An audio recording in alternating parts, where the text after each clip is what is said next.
Good to see you. Happy to be here. Wow.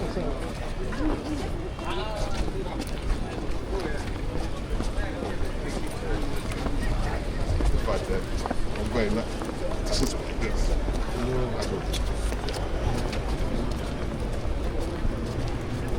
Great for signing. Signing the minority leader. How are you?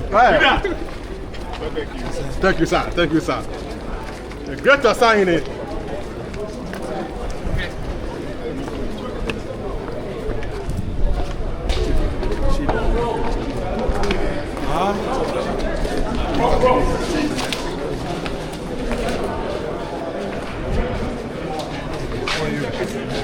Thank you. Great to sign it. You know Mr. Lazo?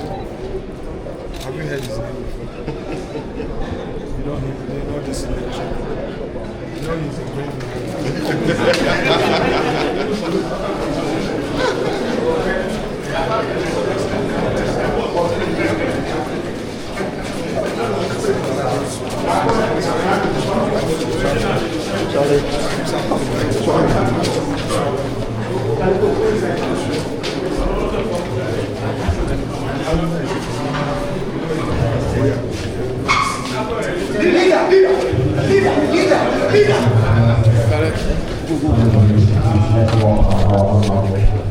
And our Vice Chancellor as well, please. Let's all be outstanding.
Colleague in leadership, Dr. Honorable Ahmed Shaib, MP for Wajabawi, and second Deputy Minority Whip. My own mentor, father, brother, and senior, former MP for New Jersey South, Dr. Mark Esebeyewa, President of the Leadership of Students, here present, and his executives. Ladies and gentlemen, in this auspicious forum, students, good afternoon. Indeed, it is a distinct honor to be part of today's program. I'm happy to be here and proud to be here. It is my first since I became the minority leader, so I've been invited to address you on this important subject matter, empowering the next generation for leadership and nation building. But let me set off with one advice that as students, I expect you to have printed in your hearts and minds till time shall be no more. We are often compelled to compete for leadership and for success. And through this competition, we fail to acknowledge the talent in one another. I share with you a short story. I got into parliament in my early 30s, very ambitious, but perhaps very empty.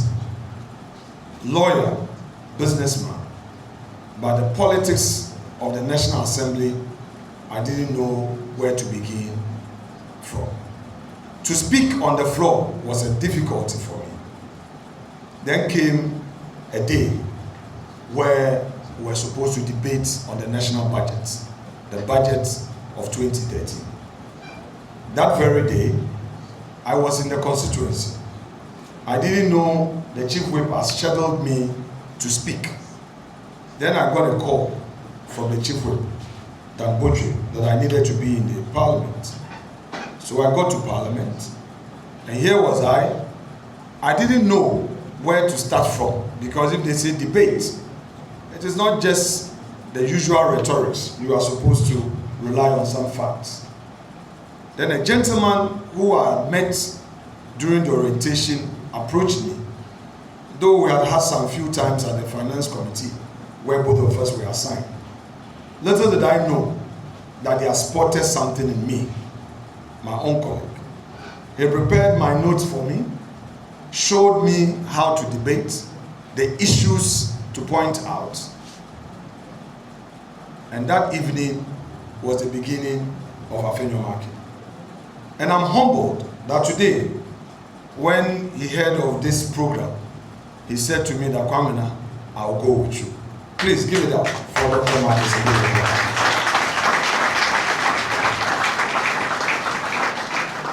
He's a PhD monetary economist. And in my political life, I've not met a gentleman as selfless as him, who believes in the collective success. This man is a professor to many MPs. He will teach you. He wouldn't look for his own success. His joy is the success of his colleagues. And I stand here as his proxy. But for him, I don't think I would have succeeded in Parliament. I share this with you because oftentimes, as young leaders, you think that the fall of your colleague is the beginning of your rise. No, it is not the case. Be able to share when you have to share, and see through the success of somebody. If you spot a talent, harness that talent, and you never know, in that would be the beginning of your own rise. So take this as a food for thought.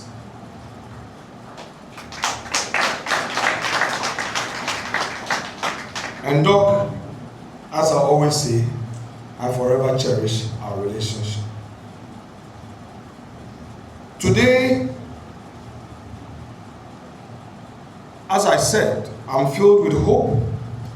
Hope because in the eyes of all of you here seated, I see Ghana's future. Bright, bold, and determined.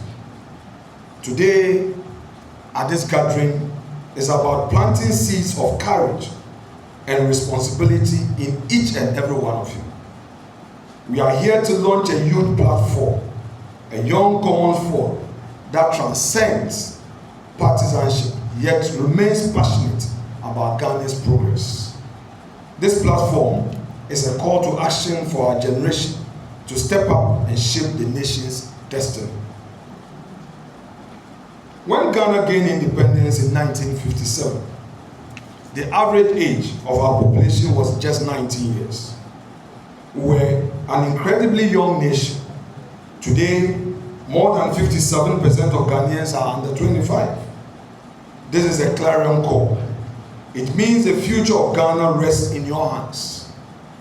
Decades ago, John F. Kennedy, the then President of the United States, told the youth of America, quote, "The torch has been passed to a new generation," end quote.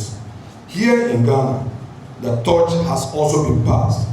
The rare question for all of you here is, will you hold it high or would you let it dim? History teaches us that the great nations rose from hardships as a result of the refusal of its young people to surrender. Consider a few examples of how youthful energy and vision have transformed countries. The first that comes to mind is Rwanda. In just 2 decades after catastrophic ethnic conflicts, Rwanda has built one of Africa's most digitally driven economies, powered largely by its tech-savvy youth. Young entrepreneurs dare turn a genocide-scared nation into a regional innovation hub, showing what is possible within unity and vision. And in Singapore, which was once dismissed as a small, struggling island with no natural resources, it mobilized its young citizens for discipline, education, and entrepreneurship. Those young men and women, through hard work and integrity, turned Singapore into a first world nation within a generation. Here in Ghana, our own history offers proud examples. Cecil Hayford and Kwesi Nsaki were among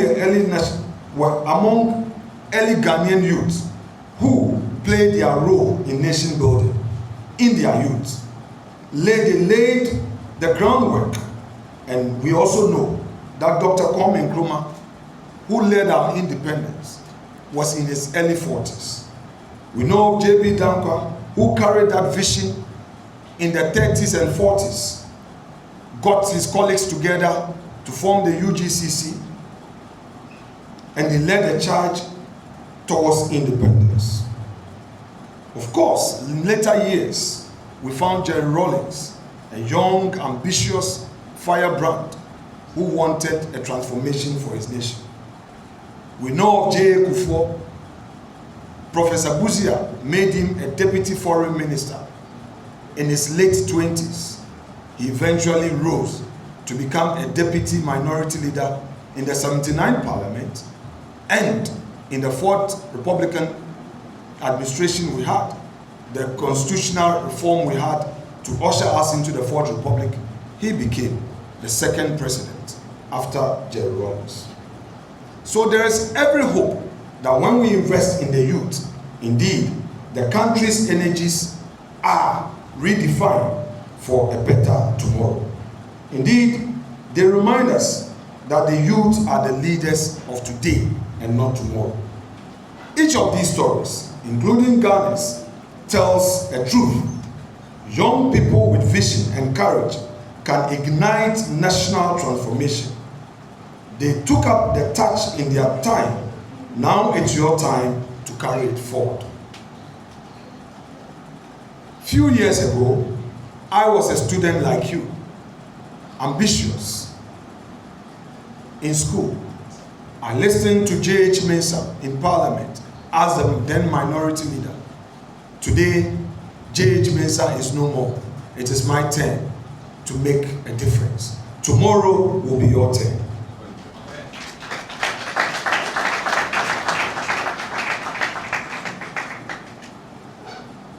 Mr. Chairman, colleagues in leadership, students, the question then is, what is leadership?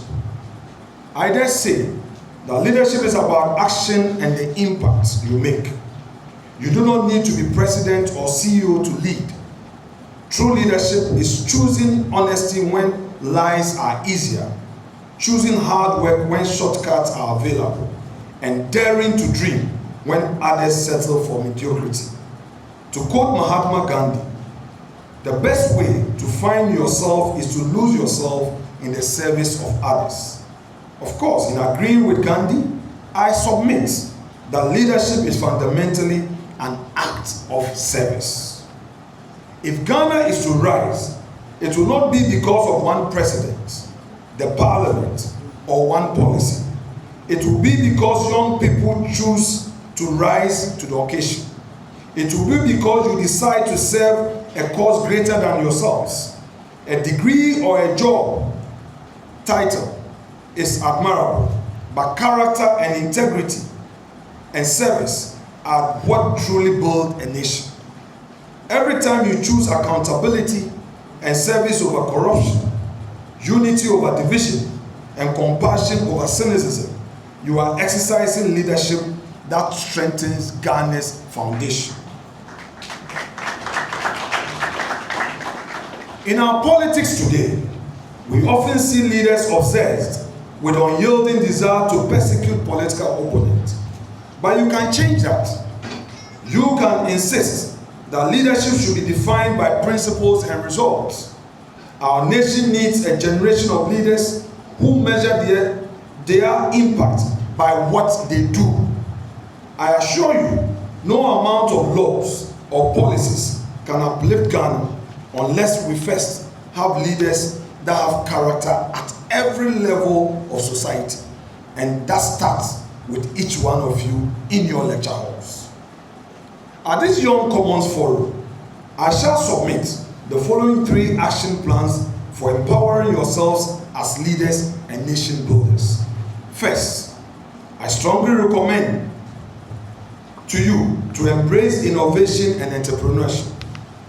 Ghana cannot compete in the 21st century by remaining dependent on exporting raw cocoa and gold.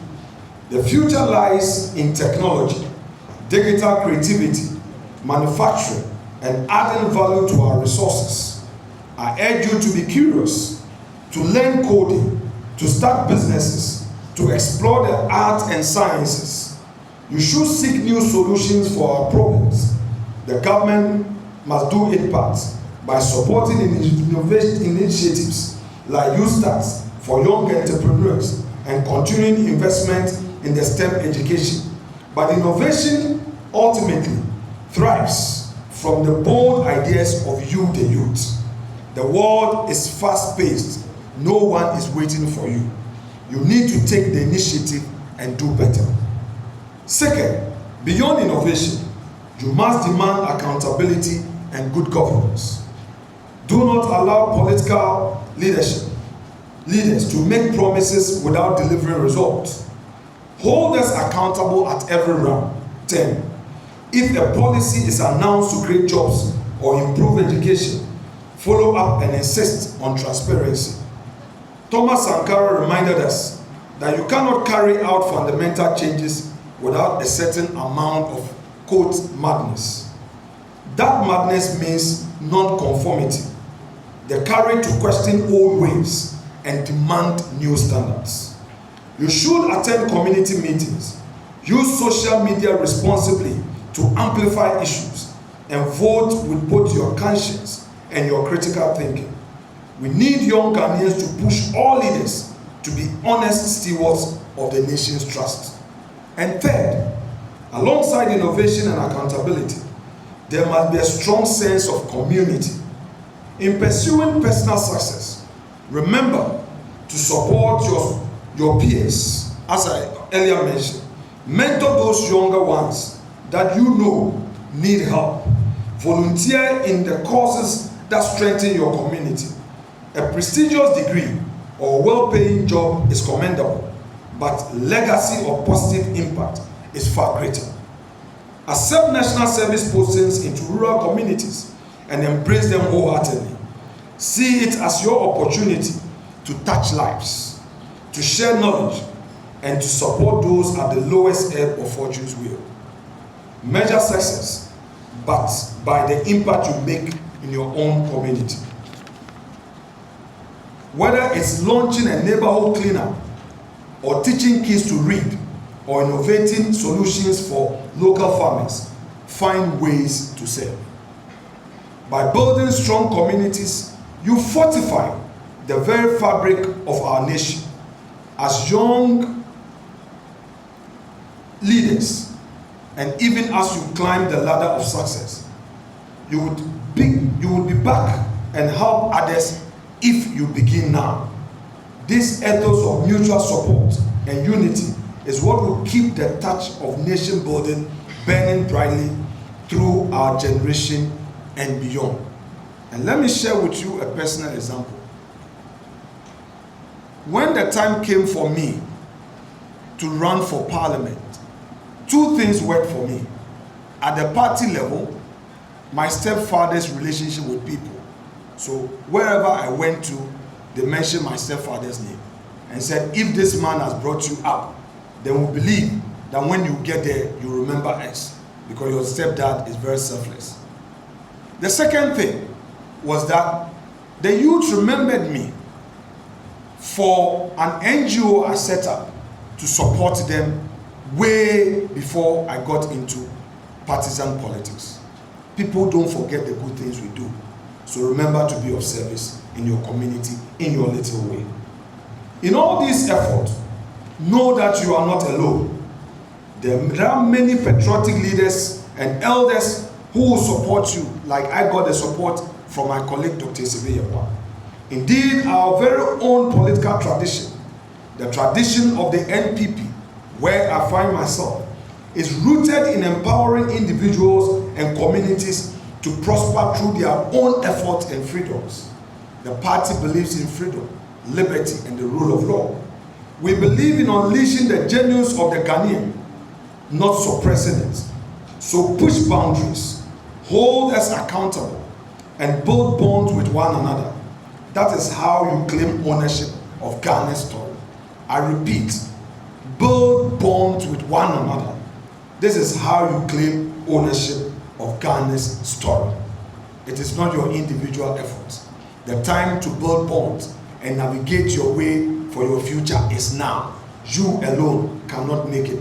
Don't let anyone deceive you. My dear students, I shall now address the political dimension openly of my submission. Every political party speaks of empowering youth, but action speaks louder than words. I want to remind you that the policies we implement today will decide whether your generation succeeds or struggles. It is therefore important to consider the track record and vision of your political leaders. For the purposes of today's submission, I shall rely on the last 8 years where Nana Addo Dankwa Akufo-Addo led the NPP government into undertaking certain bold initiatives centered on youth development in spite of the challenges it faced. Allow me to cite few examples. 1. Educational transformation. Free SHS. When the free SHS was introduced in 2017, many doubted its feasibility. But today, the policy has enabled over 3.1 million Ghanaian students to attend secondary education with free tuition, who otherwise might have stopped at the junior high level. And there are several examples. Free SHS has become a game changer, one of the most unifying social interventions in our recent history, giving children from poor and rich homes alike a shot at education. This investment, though costly, is an investment in you, the next generation of Ghanaian leaders and professionals. We did it because we in the MPP believe no Ghanaian should be denied education due to financial hardship. Contrast this with earlier periods when tens of thousands of qualified students were left out yearly because of school fees. The difference is night and day. Education is a great equalizer, and we chose to act. Jobs and industrialization. Under the 1D1F, the Akufo-Addo government recognized that to solve youth unemployment, we needed jobs closer to where people live and create opportunity for the private sector. There are many youths who carry their CVs to their political leaders in search for jobs in the public sector. The public sector alone cannot take all of you.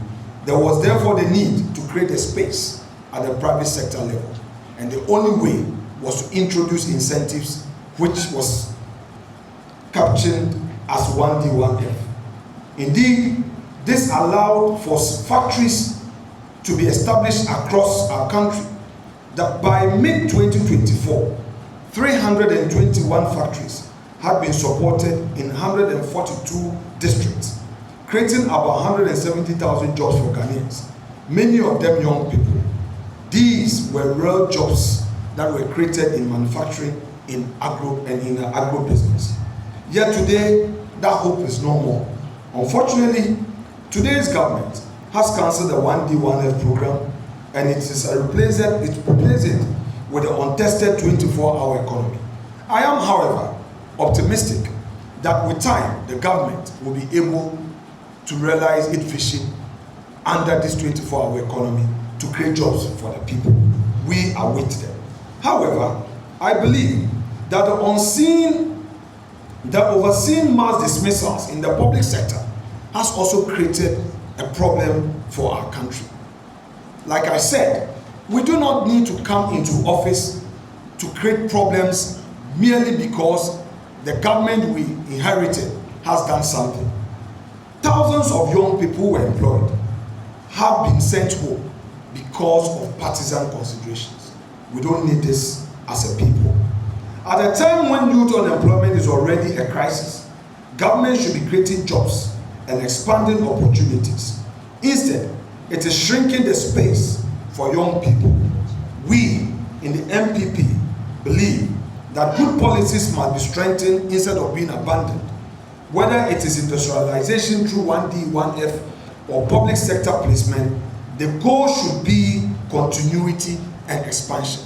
It's the reason why I say I am optimistic in respect of the 24-hour economy policy. I must embrace it, because if it works, it will work for the youth of Ghana. The fact that I am in opposition does not mean I should poo-poo it. I have seen the policy document. I pray that government will be able to roll it out for the benefit of the private sector so that more jobs will be created.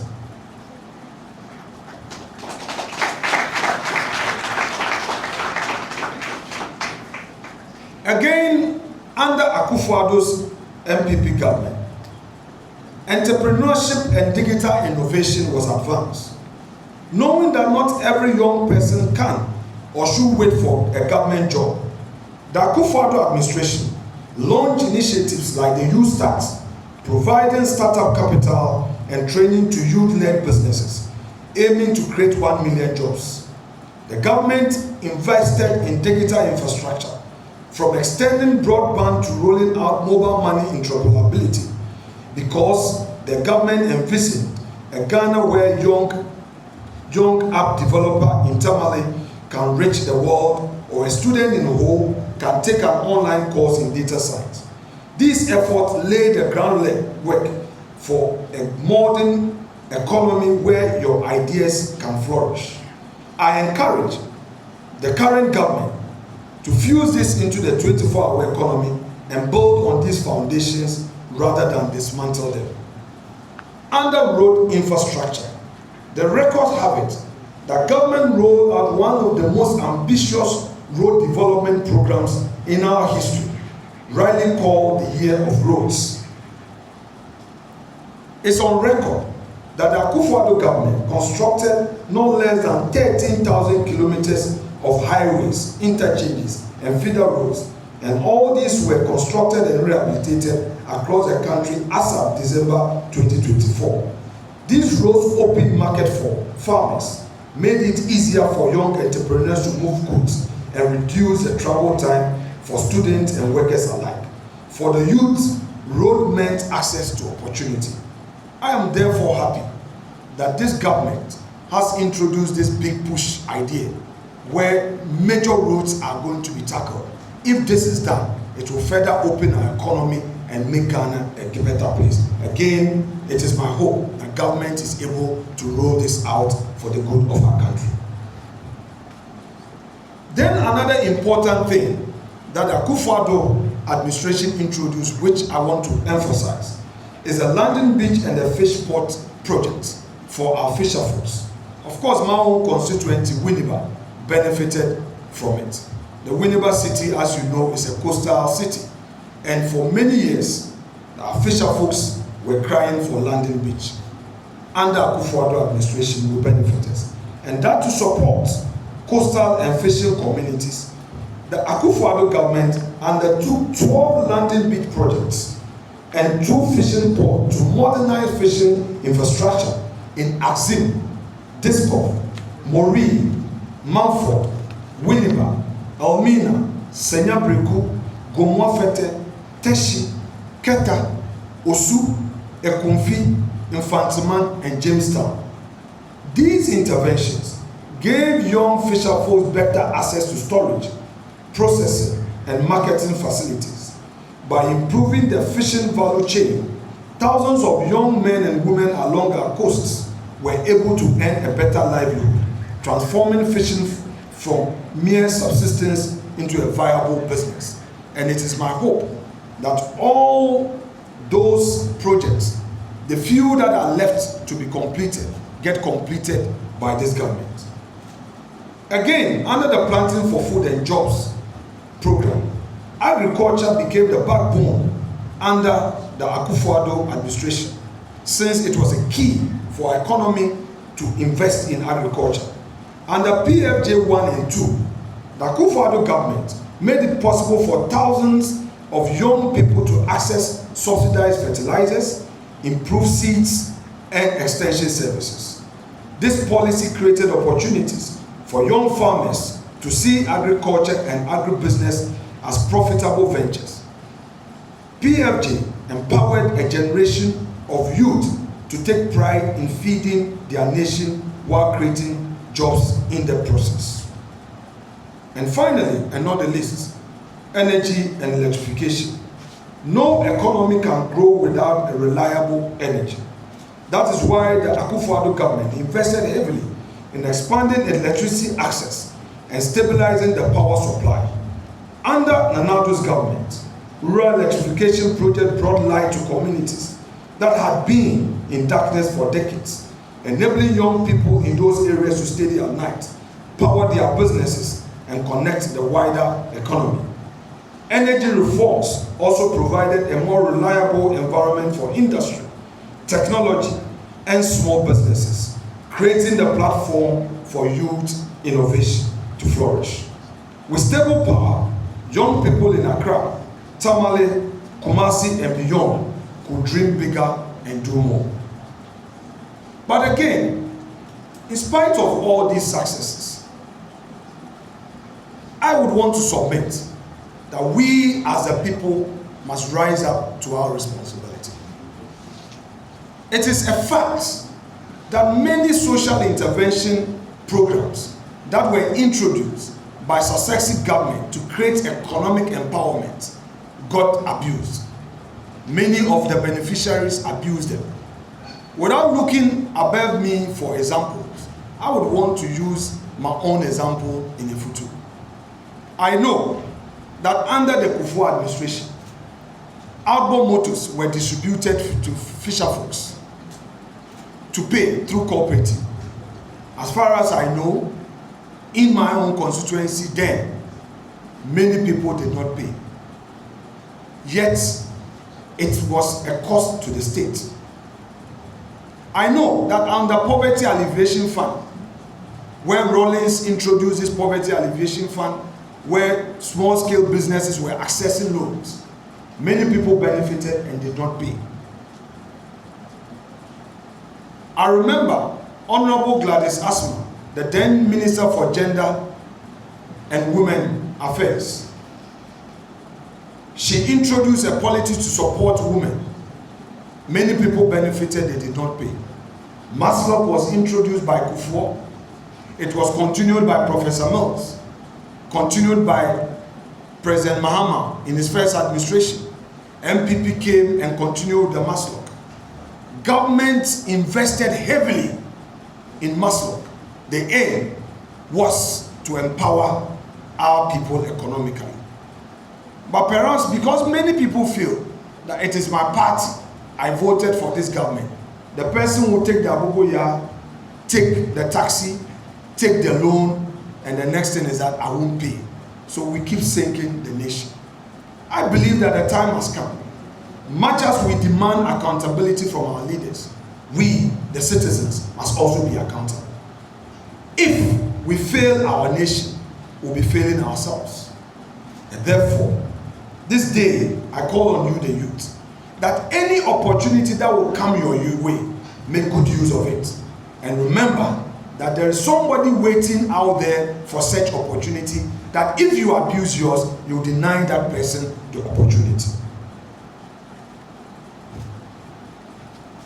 Politics aside, ladies and gentlemen, empowering the next generation should be by a bipartisan cause. Ultimately, whatever your political leanings, you must remember that good policies matter. Stay informed and engaged because your future is shaped by the decisions that you yourself make today. Now to conclude, I charge you with a very simple but urgent message. Dream big, stand tall, and act now. Ghana is too rich in talent and resources for us to entertain mediocrity. I repeat, our country Ghana is too rich in talent and resources for us as a people to entertain mediocrity. Each one of you in this room must refuse to crawl when you have the capacity to do something great for yourself and our country. As we dream together, let us also confront the dangers that threaten our future. None is more urgent than the menace of illegal mining, otherwise known as galamsey. This destructive practice is stealing your future. It is robbing farmers of fertile soil, poisoning the water of our children, and destroying the environment you and I must inherit. If we allow galamsey to continue unchecked, then we are complicit in selling tomorrow for today's greed. I therefore challenge you, the youth, to be at the forefront of this fight, to speak up, protect our rivers, and to insist on sustainable ways of harnessing Ghana's natural resources.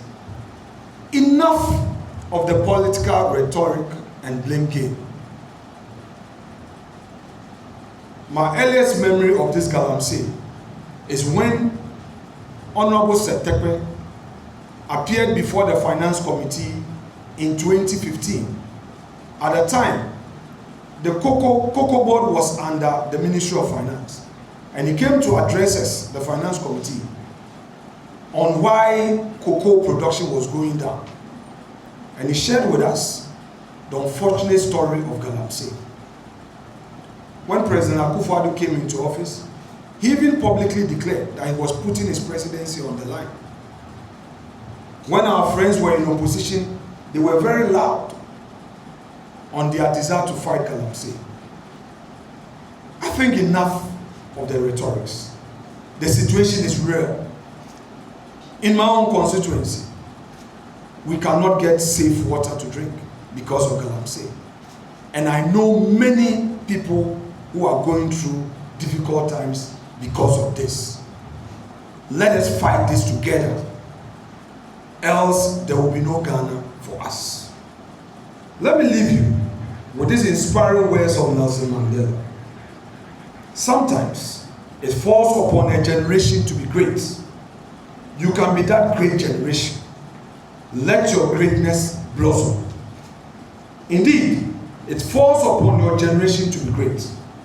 We do not choose the times we are born into, but we do choose how to respond.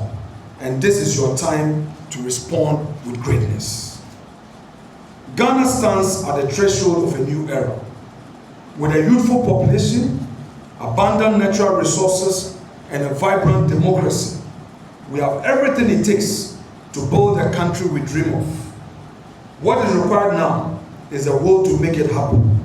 Let us resolve that we will rise to the occasion. Let us lift the touch high and carry it forward together. In doing so, we honor those who came before us and fulfill our duty to those who will come after us. Thank you very much indeed.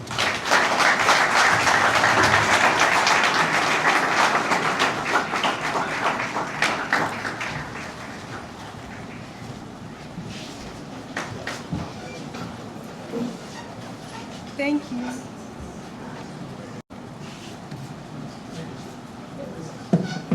Thank you.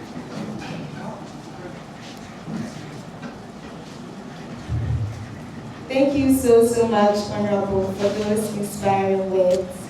I would like to remind the students that there is item 13 available, so please.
President.